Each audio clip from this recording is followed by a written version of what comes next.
Friends, আজকে আমি fish fry বানাবো। তার আগে আমি এটাকে মাখিয়ে নিচ্ছি। এটা হলো আমার কাছে সল্ট, আর এটা হলো টারমারিক পাউডার। আগে আমি সল্টটা দিয়ে দেবো।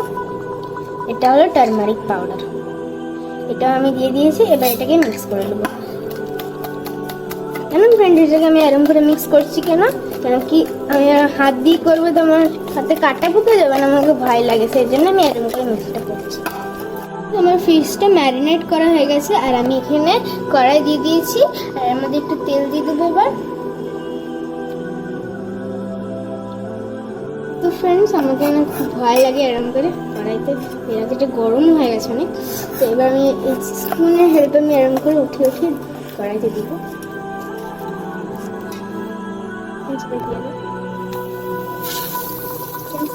খিদা পড়েছে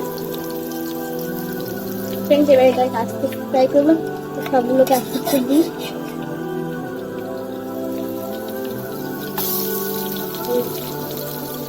এতগুলো ধরবে না, সেজন্য আরেকটা রাউন্ড আমাকে করতে হবে। উল্টাবো আস্তে আস্তে।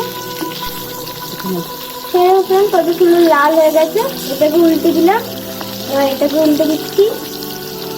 ভালো করে উল্টাতে হবে। আস্তে আস্তে আমি উল্টালাম, একটু টাইম লেগেছে, তবুও খুব ভালো লাগে। দেখো পুরো লাল হয়ে গেছে, হয়ে গেছে। আমি আস্তে আস্তে করে উঠে দেবো। আমার পিসগুলো উঠানো হয়ে গেছে।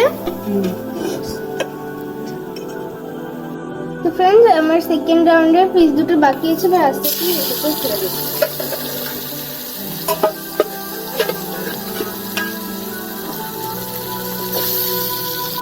ফ্রেন্ডস, আমি একই প্রসেসে এই মাছগুলোকে উল্টে দিব এক সাইড থেকে।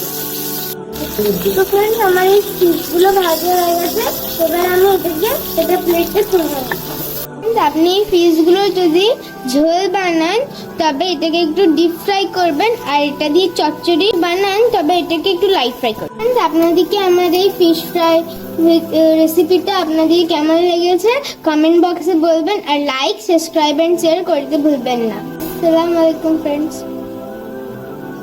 আল্লাহ হাফিজ।